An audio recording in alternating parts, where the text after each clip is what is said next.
Away, Liz. Gonna have to lock her away. We are now live. Well, don't worry. Yeah.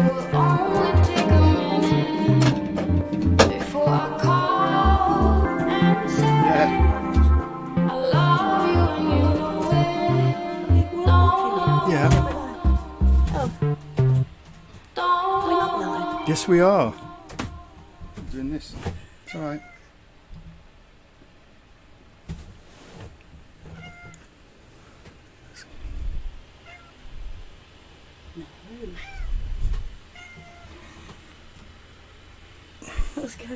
Okay, 10-second countdown for YouTube. Ah. Good morning, everyone.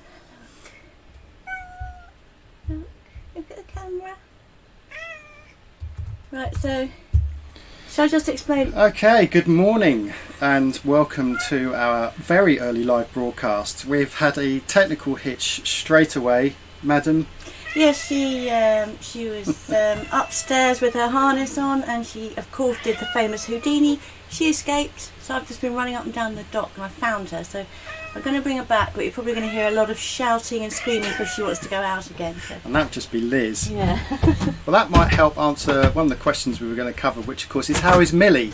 And we'll talk a little bit more about that in a bit. But as Liz does the tidying up and puts the animal away back in jail, we should just do a bit of housekeeping. And the first thing is that this is a double live broadcast. We are broadcasting to YouTube and to Facebook. So we've got two things running at the moment. We should just say to those guys, I'm now looking at Facebook camera, to those guys watching on Facebook, we can't monitor the comments, unfortunately, because we're just broadcasting from Liz's phone. It's there.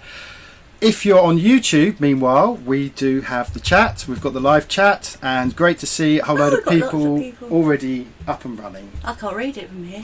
Can you bring it closer now? I can't, no. Right, but so I'll have to answer all the questions. Yeah, so what that means is that I am monitoring the broadcast and also the questions. So there's only one of us doing the chat. We should just say we are going to try and follow a kind of rough schedule of themes and topics. Yes. So we do welcome your questions, but to get your question noticed, it's probably best to wait until we are talking about that particular topic before asking the question, because the chat's doing this and we may miss it. We'll also have an open question at the very end. Yeah, so just to let them know what the topics are. God, enough go on. First thing in the morning. So we're going to talk about sailing channels. This topic has come up since we decided to do the live broadcast, and it keeps coming up, so we thought we were going to talk about sailing channels, why a lot of you think they're crap or they need improvement, and what we're doing, the two things tying together. So we're going to talk about it first, then we've got some giveaways, and then we're going to talk about our sailing plans, and then we're going to have got another giveaway, and then we do the Millie update. But you have seen, if you were here at the beginning, she's looking quite good at the moment. And then, if we have time, there were a number of questions that came through that have anything to do with any of the topics we're talking about, but if we have time, we'll try and answer those, yeah? Yes. Right, shall we, what did I say, jump right into it? Jump right into it. By the way, if you're on chat, we've got super chat feature, and so that is the little $sign. If you click that, and it puts your name in big lights. If we see it and you have a question or you just want to shout out, hit that, and we will respond to it as quickly as possible. So that's in YouTube. Facebook, sorry guys, we are on YouTube as well. So if you want to ask questions on Facebook, head over to our YouTube channel and find this broadcast. There's loads of names I recognise. It's brilliant. Rostafa B, SV Barry Duckworth, Nigel Fox, Carl and Jenny. Hi guys. So yeah, cool. Shall we get on with this nonsense? Yes. Right, on to the serious subject of YouTube sailing channels. Okay. I don't know how many of you are a member of, there's a group that we're a member of, which is YouTube Facebook channels. No, YouTube sailing channels. YouTube sailing channels. And there's quite a few of us, the creators, there's quite a few of you, the watchers, viewers, followers, fans, whatever you want to call yourselves. Where would it all be without you? Anyway, it's a mixture of all. And lots of times we have noticed that people are saying they're bored. Boring. They're bored of sailing channels. There's some lots of good comments as well. Yeah. But there is a continual theme of we're seeing the same thing. The one that really makes me laugh, and I haven't seen it yet, is the swimming pigs. Bahamas, Caribbean somewhere? No. Yeah, so there's swimming pigs. Probably you've seen these pigs. And anyway, apparently lots of channels keep doing the same thing again and again and again. Well, I should think for viewers that is boring. But of course, for each of those channels, it's a first and they're really interested in it. And to be honest, if I were there, I'd like to see swimming pigs. But yeah, so is that something to do with the fact that there are 2,000 plus? Is it 2,000? So that's what we understand. Said, yeah. So I think when we started, there were about 6 of us. Yeah. So it has gone. Yeah, there's so many sailing channels now. I think, personally, it's great that we have a wide variety of sailing channels now, because, as you say, when we first started, there were only a few of us. If you didn't like the angle we were coming from or those other few channels, then you didn't have much choice. There were no families. There was no one under 21. Delos were the young, and there was White Spots. Yes, we were definitely the oldest. I don't even think there was a catamaran. But anyway, the point is that now we have so many more sailing channels, and it's great for the viewer ultimately. And of course, among all those channels, you're covering off so many different aspects now. So whilst you've got one person crossing the Atlantic, or two in the case of Delos and Le Vagabond, passing each other, you also had someone else doing the Pacific, then you had someone in a boatyard and so on. So you've got a lot of variety there. You've got younger sailors, you've got older sailors, you've got solo sailors, and I think that variety is ultimately the best thing for YouTube, because that's what YouTube is all about, is the ability to pick and choose what you like watching. Yeah. But actually, can you have a look at, because I can't read those without my other glasses. I'm just going to talk about the analytic thing, kind of where we're going now. Should I start there? Well, I think possibly start with that little poll that you just did. Oh yeah. Oh, so Liz ran a very quick poll. We also ran one on our community page on YouTube, asking people whether they thought that. Yeah, I'll talk to them about it, but there's definitely some questions there. See if anybody's got anything just while I quickly do it. So it's the YouTube sailing channels. Did it last night, and it was: are sailing channels becoming too samey? Are you bored with the same stories about the same places? We'll be discussing this and more on our live stream. Anyway, we asked you yes, no, or not sure. We've had over 100 replies overnight, and 84 people say yes, they're bored. Are you reading these? Just reading them. Right. 84 people are bored, and they think that sailing channels are the same. 24 think no, not bored, and 2 people weren't sure. So that's an overwhelming, very, very small straw poll result to say that a lot of you are bored. So it's in the zeitgeist. I think people are just thinking oversaturation, too much, don't know, blah, blah, blah, blah. And so what I was going to say was that at the same time as this is going on, we're getting bored. We're not getting bored with our sailing channel or videoing, but we're getting bored with YouTube and its algorithm and the constant push to try and get more likes and more subscribers. and YouTube fatigue. Yeah, YouTube fatigue.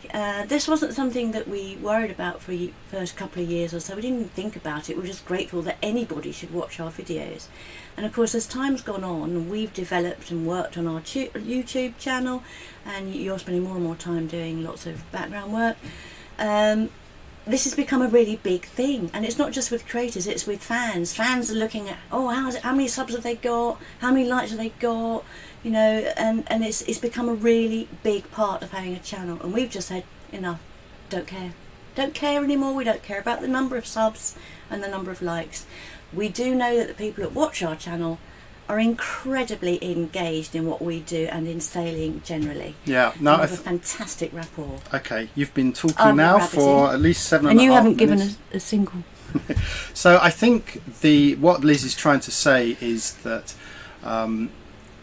we are starting to find this not a drag, but we're looking now for more creative ideas to re-energize our output, because that's the first thing, is that we love doing this and we want to continue putting out interesting, fun, informative videos and that kind of thing. But I think partly because we've been doing it for so long, our kind of creativity has taken a bit of a yeah, because there is no saying in that we're got to make the thumbnail right, got to get keywords right, got to do this, do that, and that's doing what YouTube's telling us to do, not what we want to do. Yeah. And so we've just said, sod it. We're going to do what we want to do, just like we used to. Just going to film the way we want to do, about the things that we want to film. Yes. Hopefully but that will be we will continue to put out the extras that we've done. So we've done so many extras now, and of course check out our playlist on our YouTube channel, which covers off the more technical side of things, the administration side of things, what it is to be a liveaboard, how to check in and out of countries, all that kind of thing. The playlist is called Sailing FAQs, by the way. Yeah, but if you caught our extra that we did yesterday, it only went out yesterday afternoon, and that was a little kind of documentary, you could call it. It was in black and white, and it was shot in a certain way, and it was a complete departure from what we normally put out. We got very good feedback in the short time that it's been up live. We got excellent feedback from people, and they loved it.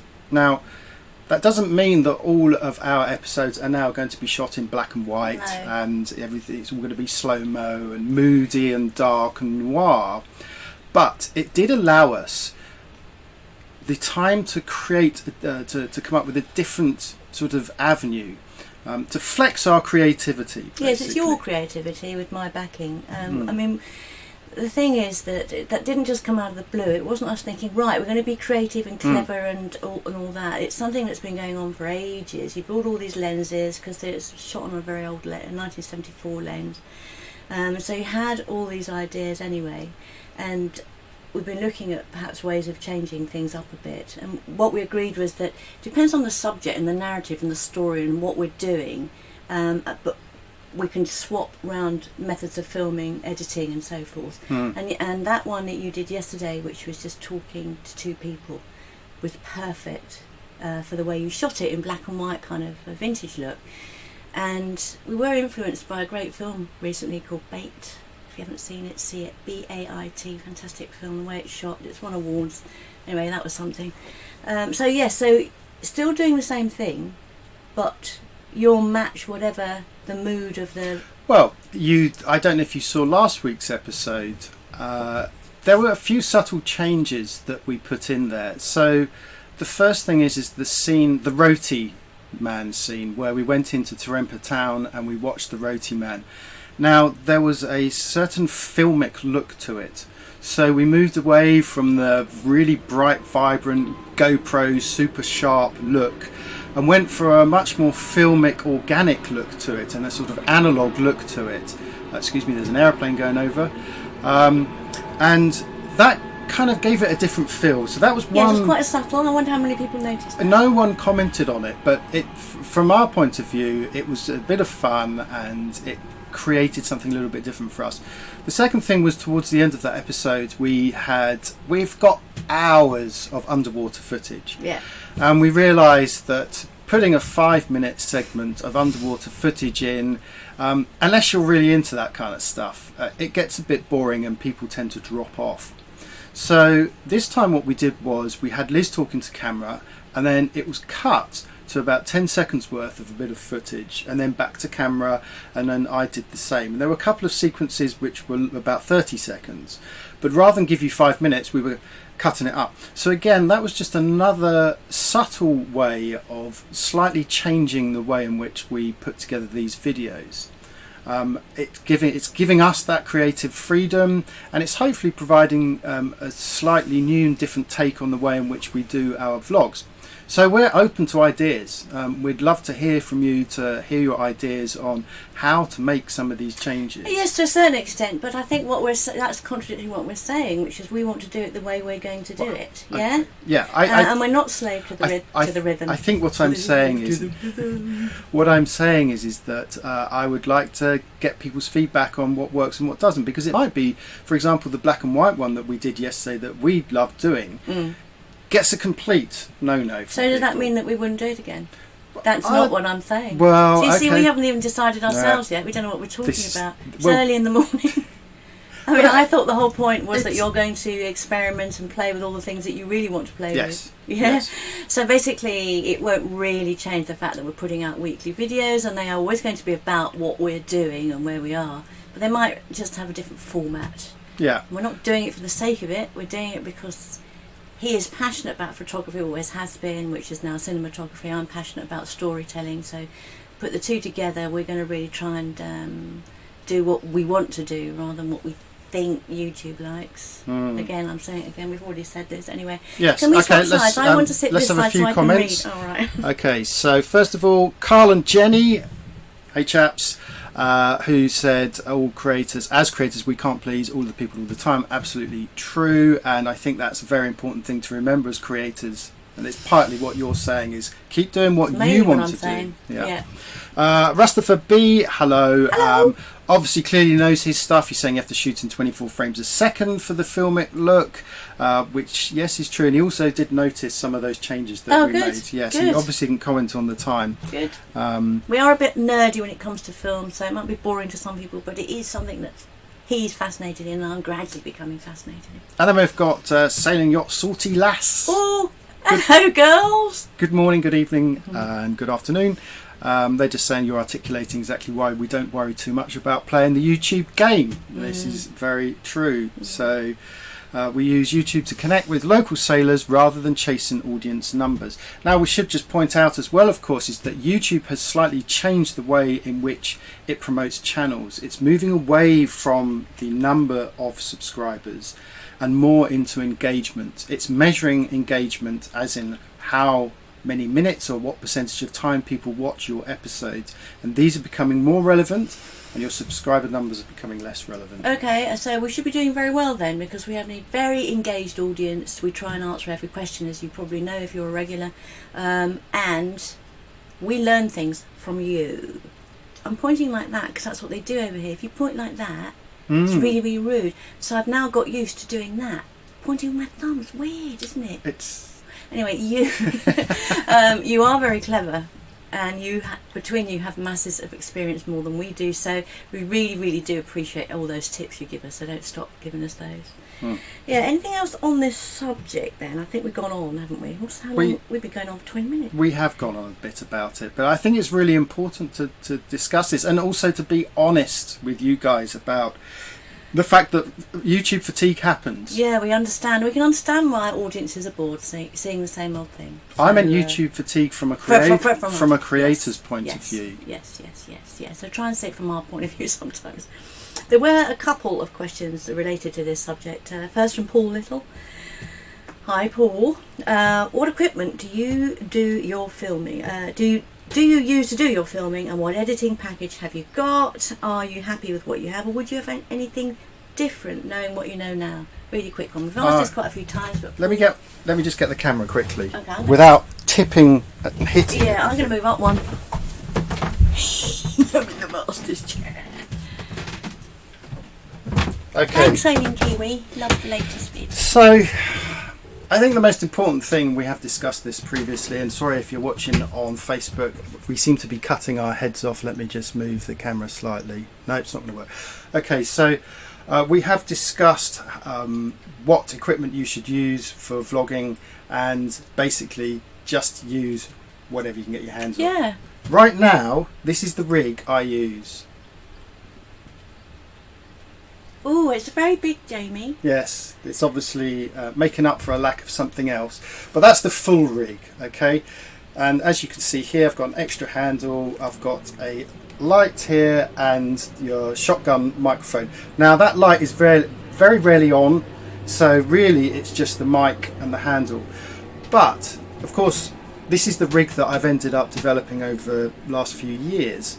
We have been looking into the GoPro and using an external microphone, and I think the GoPros now are so good that you can actually vlog with them. So that's another thing we're looking to do. We're going to be putting out an extra in which I record the whole thing on a GoPro on a bicycle.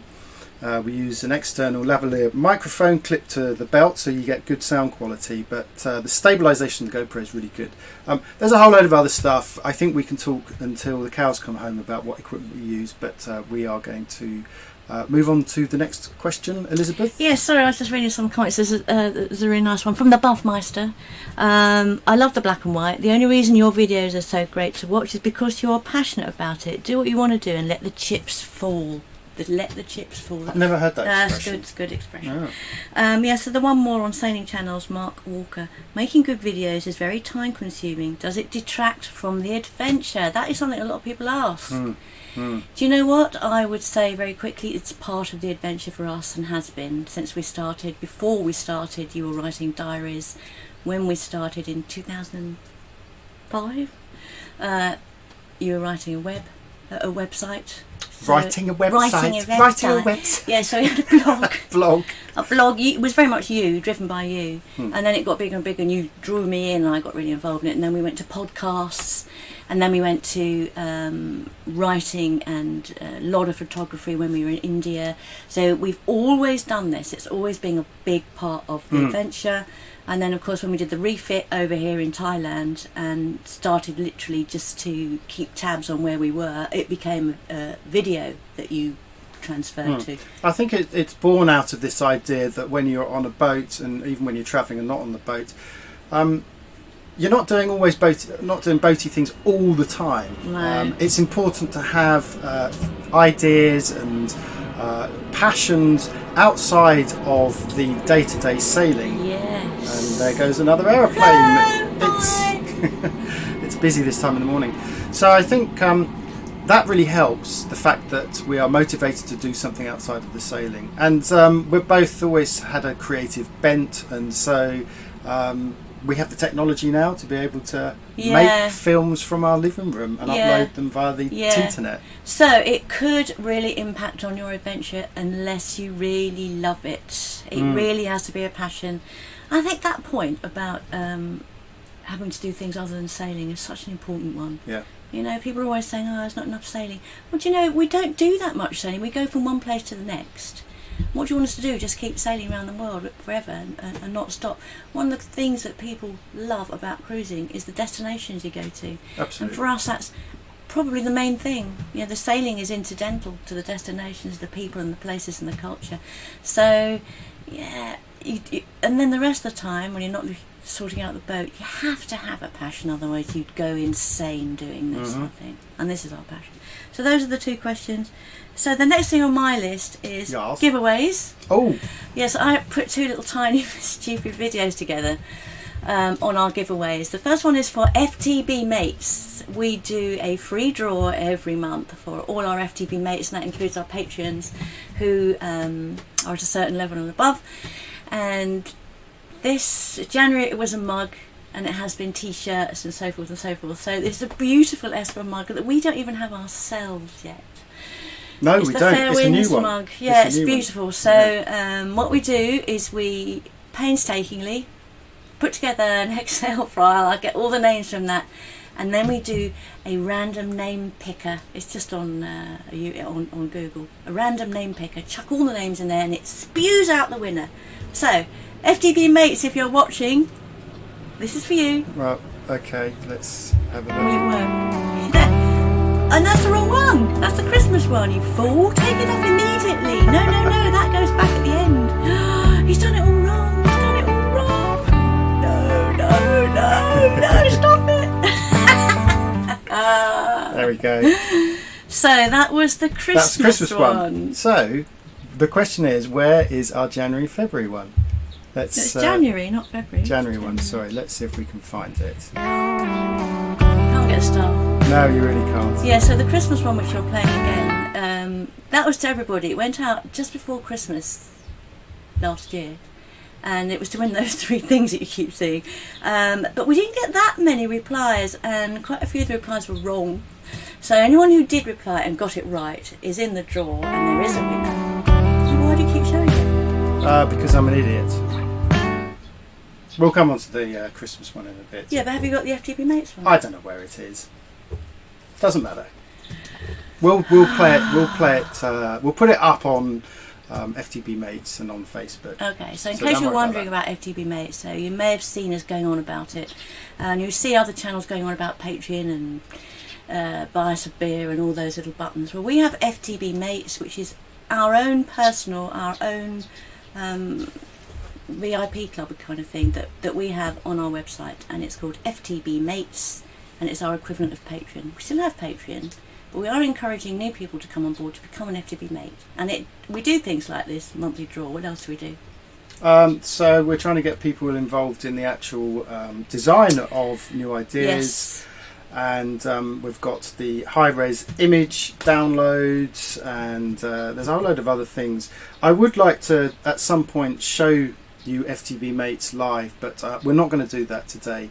But we really did it because a lot of people were getting a bit fed up with Patreon and other forms of supporting, and so this almost replaced Patreon, but it offers a whole lot more than what just Patreon offers. Yeah. So our existing patrons get all the same benefits. Yeah. So that nobody's lost out by doing this, but a lot of them have switched over to FTB Mates now. New people tending to go to FTB Mates rather than Patreon. Yeah. There's loads going on, and it's the one place where you can get us almost every day if we've got decent connection on a one-to-one. So we're developing very nice relationships. It's there. been great because we have been meeting supporters who we kind of only knew from a one-way kind of conversation on Patreon. Now we're getting to know them a whole lot better. One of the forums is an introduce yourself forum, so we're actually getting a chance to understand who our supporters are and having that two-way conversation. Aeroplanes. Yeah, so there you go, FTB Mates. If you're interested, do that, win stuff, get to know us, see stuff that nobody else sees. So, going on from the giveaway that Jamie got all wrong, we'll show it to you later, guys. The next one was sailing plans, and I'm going to read Danny's comment first. Yep. Danny, an FTB mate, one of the first. Yep, go for Is it. Japan always the final destination? Are you learning some Japanese words? There's no final destination, Danny. I'm going to keep doing this forever. But yes, Japan. Just Go go on forward then. a bit. Yeah, Japan. There is no final destination, as Liz says. Japan, we're just flagging up as a kind of. It's a point to get to, an in between here and Canada, and it's just very exciting because it's going to be very different. But it is not necessarily the ultimate destination. No. In fact, if anything, it may be that we actually only end up spending a month or two there. We're not sure. We just don't know. So shall I just I'll tell them what we're planning to do this year. Mhm. So as most of you know, we are in Borneo. Obviously the videos are a month or so old, but we are in Borneo now, and we're still here. We should have gone a long time ago, but we're still here because of Millie. I'll go on to that in a minute. She has been extremely ill at death's door. We're still working on it, but assuming we can get that all right, we're then going to go north to the Philippines. Brand new country for us, brand new place. Hopefully that'll be soon. So we're going to spend as long as we can in the Philippines, having a good old mooch around there and seeing what we can find. But then we have to be out of the Philippines by June because our insurance, our weird insurance, doesn't cover us for named tropical storms between June and the 15th of November. However, that works because we're going to come back to Borneo, and there's a lot of work we need to do on ESPA before we then go back up to Japan at the end of the year. you know, with this time next year, we'll be on our way. We'll either be in Japan or on our way to Japan. So we've got the Philippines and work in Borneo to do. That's basically it. Are you with me? I kind of turned off halfway through, but yeah. Yeah, so we've got to put a heater on the boat. That's the bit that I'm we sort have to of do that, trying not to think about, is putting this heater on the boat. We Yeah. kind of avoided it this time You round. did. And so we've said, okay, well, we'll nip up to the Philippines first and get a little taster for it. Yeah, get some sailing in. And of course, there's the whole of Borneo as well. Now, the problem with this coast is that there are few anchorages here. It's very difficult to anchor down the Borneo coast. So it will mean that when we come back, we will be probably coming into a couple of marinas and boat yards to do that refit. Yes, that major work. Yeah. Before then preparing to go back up to the Philippines again Yeah. and beyond. Yeah, and the other thing with Borneo is at the very northern tip of Borneo, which goes up into the Sulu Sea, that is dangerous. There is bad piracy there. There's a group called Abu Sayyaf coming out of southern Philippines, and they have killed people. So if you want to go round the northern tip of Borneo, I'll do it your way, northern tip of Borneo and add down to the east side, very difficult, but you can get a military escort. So we don't think we're going to be able to do that this time. But yeah, so Japan definitely on the cards. Big shout out to NM Anon, who says, keep doing whatever brings you joy. Oh, thank you. Spot And you on. and all of you, keep doing what brings you joy, as long as it doesn't hurt anyone else. Yeah, so it will be Japan. Go on. I think what's going to be interesting is to see how we cope with the colder climate. Yes. I have my suspicions that whilst the idea of being in Canada in lovely snowy weather is kind of appealing on one side, I think we're going to get to the point where we say, sod this, I need to get back into warmer climates and shoot down that west coast of America. Yeah, I know. I mean, I and back feel into the tropics. I've had enough of being hot all the time. I'm quite looking forward to being cool and wearing some nice fleeces and things, and just sort of, you know, because when you're too hot, it's very difficult to cool down. But when you're cold, at least you can put things on and warm up. I don't know. I'm really looking forward to Alaska and Canada and seeing the wildlife there. And it's going to be amazing, including the wildlife in the sea, let alone the people on the land. Because we're here, you're all quite wild. It should be very interesting to get out there and see that. Yeah, so I think we could be in Alaska, Canada by August next year. August next year Yeah. is the earliest that we will be August, there. September, but it could happen that quickly. Yeah. That's not long. No. That really isn't long. Scary when you think of all the work we've got to do. Yeah, especially when you think about the equipment that we've got to buy for that. And that's actually, you had a question, I think, you were going to call out regarding survival equipment, safety equipment, what kind of equipment do we use. But the point is that, of course, we're going to be going into colder waters. Now that alone means possible survival suit purchase. Yeah. Which are the And foul weather gear. all-in-one gear, which are designed to keep you alive and warm when you fall into very cold waters. Yes. Dry suit, perhaps. Well, not perhaps. There's no perhaps about it. But a dry suit, in order to be able to go in the water and work on the boat underwater. If something wraps around your prop in freezing cold waters, what are you going to do about I it? don't know. You're going to go in because I won't. You've got to go down and sort it out. It's a difficult one. Even our foul weather gear that we have at the moment won't do any good at all. So the whole, we've got to buy all of that. We've got to buy boots. We've got to buy thermals. That's just what we've got to wear. In fact, it was Astrid and Deborah Falter. What's your safety regimen under sail? Life vest harnesses, lifelines and such while manoeuvring on deck, managing sails and such. That's Astrid. And Deborah, we've noticed you wearing a life jacket in many rough seas you have encountered. We have never noticed you wearing a life jacket in rough seas. We do wear life jackets. We probably just don't film it because it's so rough. The last thing we want to do is film it. But yeah, we do wear life jackets. Nighttime as well. That's a very nice one. Yeah, pretty much. Don't go out of the cockpit at night. Only if the other person's there, and always tethered. Yep. So so there hasn't been a great deal of open water sailing recently. There has been a bit, and we're tethered. Absolutely. Yeah. Just a shout out to those people watching on Facebook. We are doing a dual live broadcast. So if you're watching on Facebook, we apologise. We can't even read the comments, let alone respond to them. But if you're interested in getting involved, then head on over to our YouTube channel, where we are at least attempting to view some of these comments. They're coming in really, really quickly. Liz doesn't have her glasses on, so she's like this in the screen trying to read them. And any worthy notes? Yeah, well, Manuel, our great mate Manuel from Marine Research Manuel. Expeditions, Project Mania, hang on, he says. Oh. For the line on the prop, a wetsuit is always the thing to go. In a dry suit, you will never get under the water without 20 kilos of weights. Ouch. There we go. So, Manuel, how do you keep warm in a wetsuit? That's the question. I guess it's just a super thick wetsuit.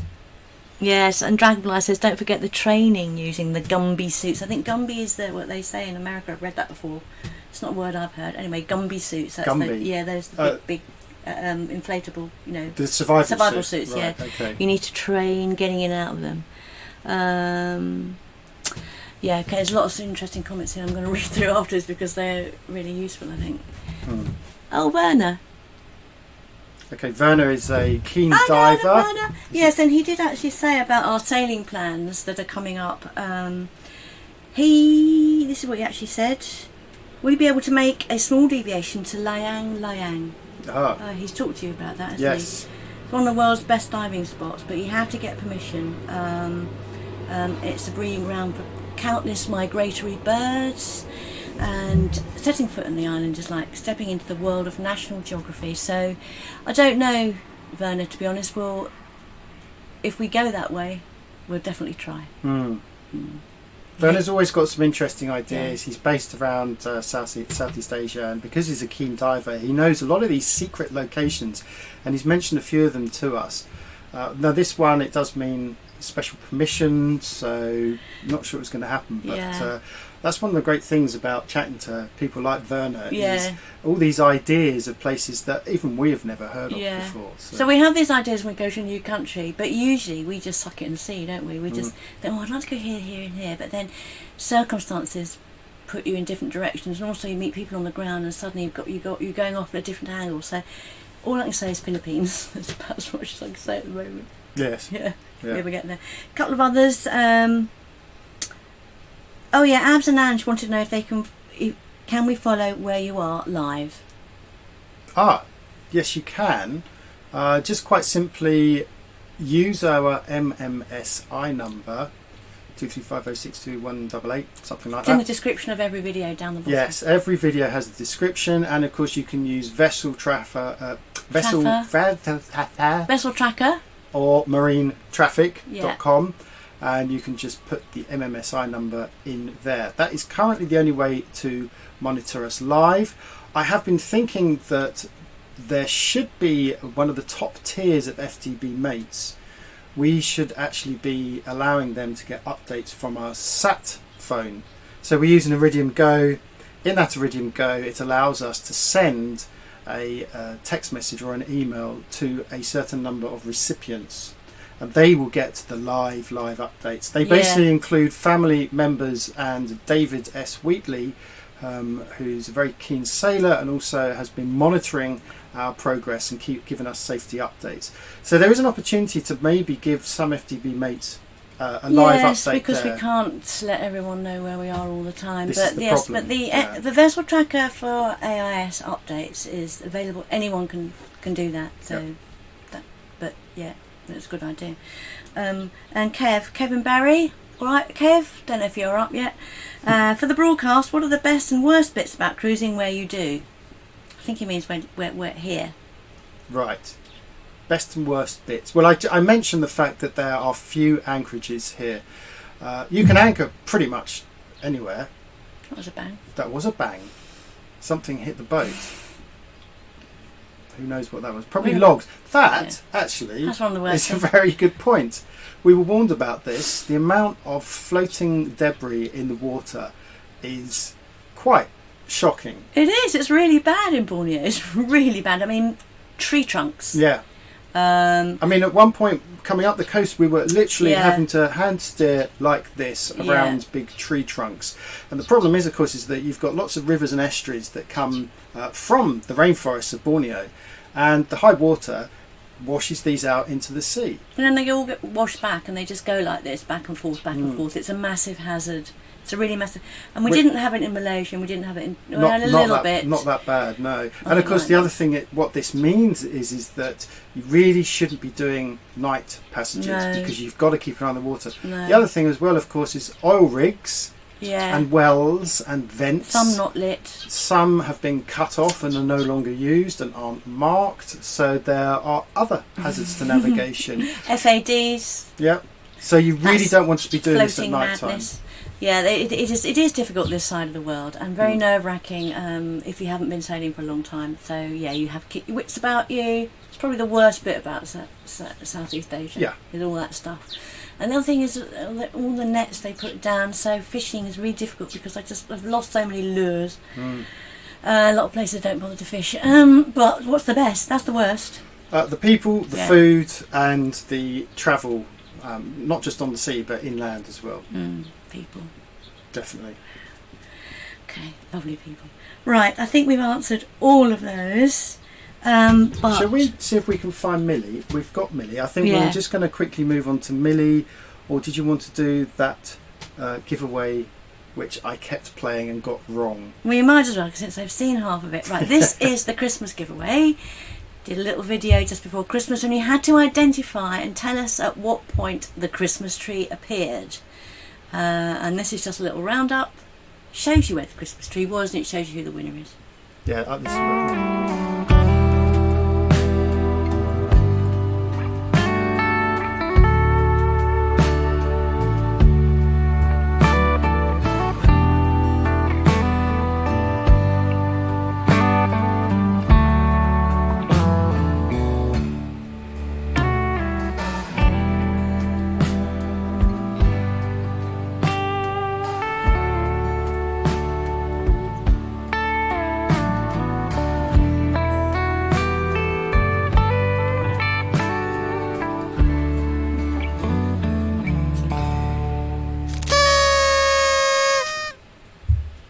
Okay, well done, Rachel, it seems. Don't know if you're watching, Rachel, not sure, but congratulations on that. And I'm glad that finally worked. We got that to work. I know. You didn't get the other one to work though. I can't find it.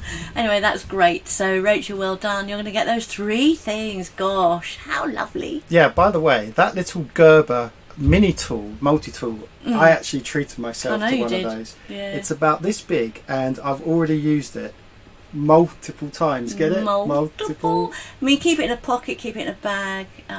Just brilliant. T-shirts are always good, and the mug's very useful. Yeah, well done, Rachel. Yeah, well done.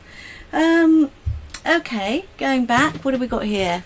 Well, if you read some comments, I am going to see if I can find Millie, because it's something that I know a lot of you wanted to ask about. In fact, it was probably the most asked question, so we really do appreciate that. Okay. Let me grab her. Expect some squeaking and grumbling. Excuse me while I look forward. I have one long-sighted and one short-sighted eye, and everything at the moment is in the middle, and neither of my glasses... Anyway, won't bore you. Let's have a look. What do we got here?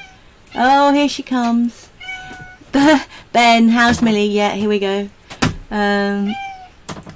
How's Millie? How's Millie? How's Millie? Woohoo! And here she is. Little girl. So here's the little monster. You can probably hear that she can be quite vocal, and this is a good thing, because for the last couple of months she has been extremely ill. And in fact, we think we almost lost her. So yeah, we did think we were going to lose her, and we started to come to terms with it. She lost over 3.5 kilos in weight, 3.7 at one stage. Do you remember? It was about that. Yeah, it was a lot of weight disappeared very rapidly, and luckily she was a big fat rotund cat to begin with, because she was able to lose all that. They're desperately trying to identify, aren't they, Millie, what it is? Now she's off. There we go. That's all you're going to see of her. When she was at her worst, she really wasn't moving. She wasn't eating, drinking. If she did, she was vomiting. All right. Move forward. That's all right. Just getting a stretch in. Yeah, I mean, there was just everything wrong with her. What do you want to say?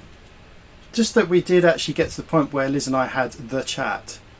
which is something that we've kind of alluded to in the past, but we actually sat down and said, okay, look, this is it. We've now have to think about what we do with Millie. Yeah. And it was a horrible conversation, but it's an inevitability either way, whether we get her better now or not. But we just didn't expect to be having this chat so soon. And by soon I mean 11 years. Now, as street cats go, that's pretty good going. But of course, as Westerners, we're used to cats living to be 15, 20 years old. So we really weren't prepared for her to go downhill this quickly at such a young or youngish age. And I think that was part of the shock, really, was this sudden deterioration. And but we think with hindsight, you know, she was maybe losing weight over a period of months. We just hadn't noticed the first part, but by the time we got to Miri, it was just completely downhill. The problem is that we still don't really know what it is. She's being treated for any number of things that could be causing this problem, but they identified that there was a kidney problem in Miri and latched onto that and treated her for that, and her kidneys are not really a problem at all. No. It turns out. Now we're at a really good vet here in KK, so we were treating her for the wrong thing, while all the time we believe either a parasite or a parasite of some kind was attacking her liver and possibly in her blood. And so that's what she's being treated for blood parasites and liver flukes, and all the things that go with it. So she's on a huge regimen, and you can see a lot better, but we still don't know the results. So Wednesday we're going back for another blood test, and we need to see those red blood cells increasing, because if they're not increasing, then there's also a possibility it could be cancer. By the way, we should just give a big shout out to the Sailing Kiwi, who, using Super Chat, has just sent a little donation, and he said, buy Millie a treat. Oh, that is thank you. Yes, that will buy Millie her meds, because they are expensive. Yeah. But we've said we will spare no expense when it comes to Millie. Staying in this marina, getting her treated, these are expensive things, but she's number one. She has to come first, so that's what we're doing. That's really kind, generous and thoughtful of you. Thank you. Anything else on Millie? Not much really, except of course this is affecting our immediate sailing plans. We have a very short window in the Philippines. Yes. Because by May time those typhoons start again. So we're now into middle of February. Time's getting short. I know, we're right in the middle of the season. We should be leaving in January. We would go through to the end of March, through to mid-April, and then come back. But the other thing was, we were talking about maybe going to Anambas again, because we have time to kill. Yeah, I mean, that's a possibility. I mean, the Anambas is still, 450 miles away. But when we start getting those southerlies, it could be a good opportunity, just literally in the South China Sea, to move that way, as the wind blows that way. So that is a possibility. Obviously the weather does start to change and get a bit rougher later on in the year. Yeah, particularly in the transition, and then later. Yeah. So I think we probably really will be going where the wind takes us when we leave the Philippines. It'll be interesting to see where we go. I think that's it for the sailing plans. I don't really have anything else. I'm not sure there's much more we can say about Millie. No, except just fingers crossed. And it's not over, she's not in the clear, but we are doing everything that we can to get her better. Yeah. So then we had another very interesting question from Paul on FTB Mates. He says, with all the trips you've made to vets with Millie, I wondered what medical provision you have for yourselves. Do you have some form of medical insurance, and what about medical supplies on board? Do you carry a defibrillator, EpiPens, etc.? No, we haven't got a defibrillator, we haven't got EpiPens. Maybe we should. Yes. Antibiotics. Yes. All the usual first aid. Yeah, only oral though. We don't have any needles or injections or anything like that at all. No, I mean, to be honest, our medical kit is pretty poor. That's because we're right next to countries. We have been for years. It's only when we start going long distance and across oceans we're going to have to ramp it right up, and obviously when we go towards Japan, that's when we'll be doing it later this year. A massive medical kit to take us across the Pacific. We've got to have, I want morphine, all the painkillers and all that sort of thing. We've got to have be able to set bones.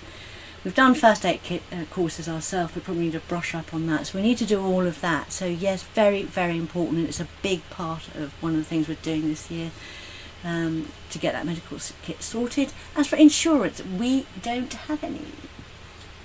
Can you expand on that? I'm sure people want to know why. We don't have any medical insurance. You can get it. We did look into it when we were first in Europe. We looked into medical insurance and it just was very expensive. So we took a punt and didn't do it. And of course we were nipping back to the UK a bit more frequently then, and in the UK, the NHS, it's all free, so we always felt that if anything was bad we would go back home and sort it out there. But since we've been in Southeast Asia, we have had various minor treatments and had to go to hospital for. And do you know, half the times we visited these hospitals, it's been free.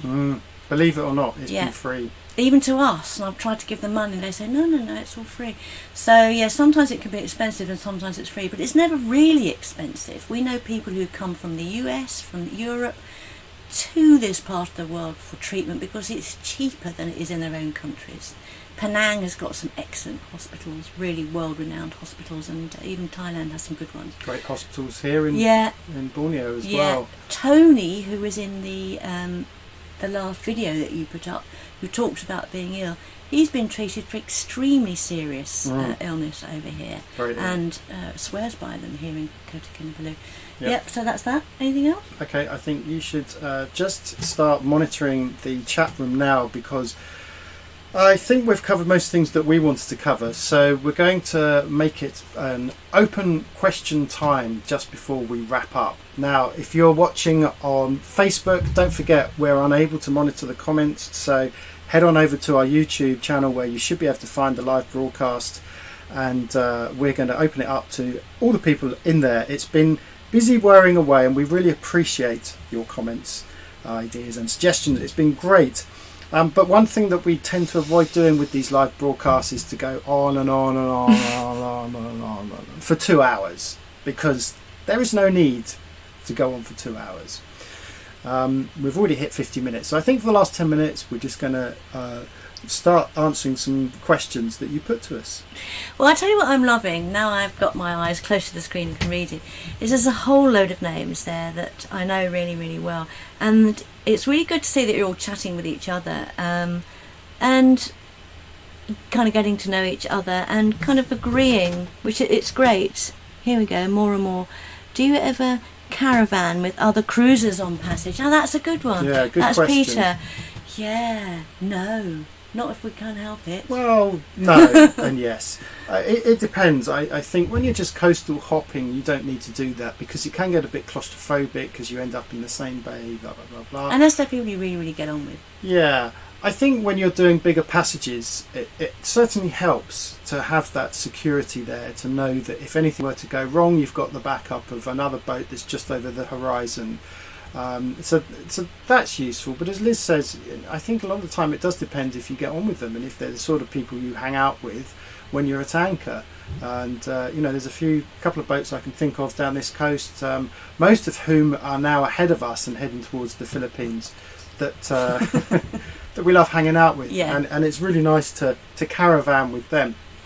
We still give each other lots of space in the anchorage. Oh yes, we'll go into the anchorage and they'll park one end and we'll park up the other end. So yeah, we've always liked to do that. But yeah, we've always had a number of friends around and we're happy to sail with them when we can. It's not something we actively seek out there. We know other boats that always like to buddy boat, but we do it if it's when and where. Okay, Rustopher B says, are you taking any precautions with the coronavirus?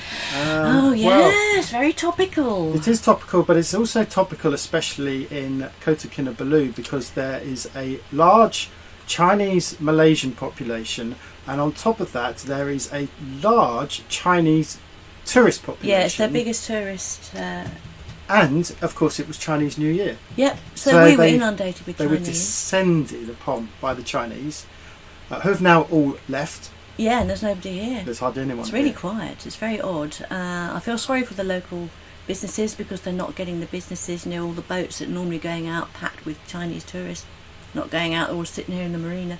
But yeah, no, coronavirus, it's not something you should take lightly, obviously. I believe there have been 2 confirmed cases here in Sabah on Borneo, and we know that there are cases everywhere. Singapore's really bad. We've got a couple of big boats came in yesterday from Hong Kong. Yes. So wealthy people on really big boats, they've getting their hell out of Dodge and they've brought their boats here. But in terms of actually our own precautions, You don't wear masks. no, lots more, a bit more conscious of the hand. You get hand sanitizers in the hotel reception, for example. Anywhere you see a hand sanitizer, Yeah, and in the always shopping malls. keeping the hands clean. Yeah, so it hasn't hit us like it has, say, somewhere like China. We're just being really careful, that's all. Big shout out to Samantha Kerridge, who used Super Chat to get noticed. Well done. Thank you, Samantha. What do you do about cat litter? We don't use it, we don't use it. But what about Millie? She doesn't use it, she doesn't use No, one of the things we said when we first got the cat is what we're going to do about the cat litter. I know, I've seen some, I think people can train cats to use the loo, and that's what we did. We trained her, took 2 weeks to use the heads. So the heads is always open. If she wants to go, she goes. The only thing she can't do is flush. So we don't have cat litter. We do have it for the occasion, very small occasions, when we might go away and leave her on the boat in the marina with someone to look after her, and we can't expect them to be pumping the loo all day, so we leave it. But no, we don't have it. It's just so good. We also know dog owners who use fake grass on a rope and put it at the back of the boat, get their dogs to do their business on the fake grass, and then it's easily tipped over into the water to be cleaned. Yes. Right, but another big shout out to Dan and Linda Devereaux. Thank you very much. Guys. Also on Super Chat, they said add to the Millie Fund. Really appreciate that. Thank you. But they want to know what repairs or upgrades we were talking about earlier. Sorry, we kind of skipped through it very quickly. Yeah, we got sidetracked. The single most important addition to Esper when we hit those colder climates is some form of heating. So we are looking at diesel heaters. And by diesel heaters, Canadian. we don't mean the forced air Eberspacher systems. We're talking about a proper stove that's drip fed with diesel and then has a little fan on top to distribute that heat. So that's what we're going to do. It involves a lot of work. We've got to take out the area. Hello. We've got to take out the freezer area, put it in there, and then we've got to work out where a tank goes. We've got to put pumps through. We've got to drill through the deck. So that's just a lot of work on its own. The other thing that I'm thinking is the massive amount of overhauling, maintenance of the whole boat. We need to be able to deploy. I'm thinking it's probably going to be the Jordan drogues. Right, okay.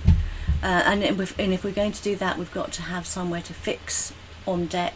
We may need to put more reinforcement and a new place to do that. Those things. Those are the 2 biggest things in my head. What about you? Yes, I think the biggest issue is drilling that bloody hole in the deck. That's going to be big, yeah. That's but that carpentry that's involved in removing the freezer, that's a big deal because, well, we could quite simply chop it away, but then we'll end up with a rather ugly, unfinished look to this area. So we do have to think about how we actually finish it off so that it looks nice as well. So the fire becomes a feature, but the surrounding area has got to look good. Yes, I've got to put nets everywhere. We've got to imagine that we're going to be tossed around in some of the worst seas possible, so nothing can fly out. We've got all the bolts. You probably saw us do all the bolts on all the lockers. We might need to think about putting bolts on the floor, and there's quite a lot to talk about to make sure everything is just how we want it. Also, how we secure things on deck. Fine around here at the moment, but for big Pacific crossing, I know that things go all over the place. We're going to get lots more straps and hooks and U-bolts and things like that. So it's all, and safety. Yep. Any more? Well, I've got some more on here. Okay. Yeah. This was quite nice. I thought this was very thoughtful from Abs and Ange, and then Wild One on Instagram.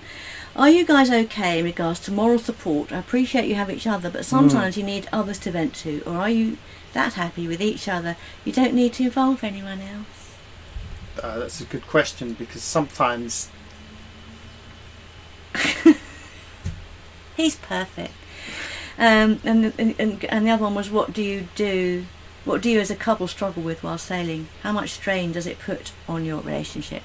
So yeah, those two are really valid points, and they don't get talked about enough, and they are incredibly important. Two of our good friends took them to the wife the other day, and Jamie and I had one of our usual little at the table. They're never very big. We just sort of spat off each other for a second. She turned to me. She said, "Liz," she said, "I keep telling him that we're not the only ones. He keeps telling me that everyone else has this marvellous life and that I'm horrible and that we're just always arguing." And I said, "No, come off it. We're all couples. You do argue. You do have things that piss you off about each other." Have you noticed I haven't said anything? No, I think it's a really good question because, yeah, you have to learn to live together in that small space. And what's that expression you use? Knocking the corners off each other? Yeah. Yeah, that's something that you have to be prepared for. Yeah. And you either get off the boat and go and have your own me time to get away from each other. Sometimes that's not possible, so you've got to have your own space within the boat to be able to do that. Yes. A lot of it's is up here. You've got to be able to let go immediately. If something's pissing you off, for us it's best just to tell the other person, deal with it, and then let it go.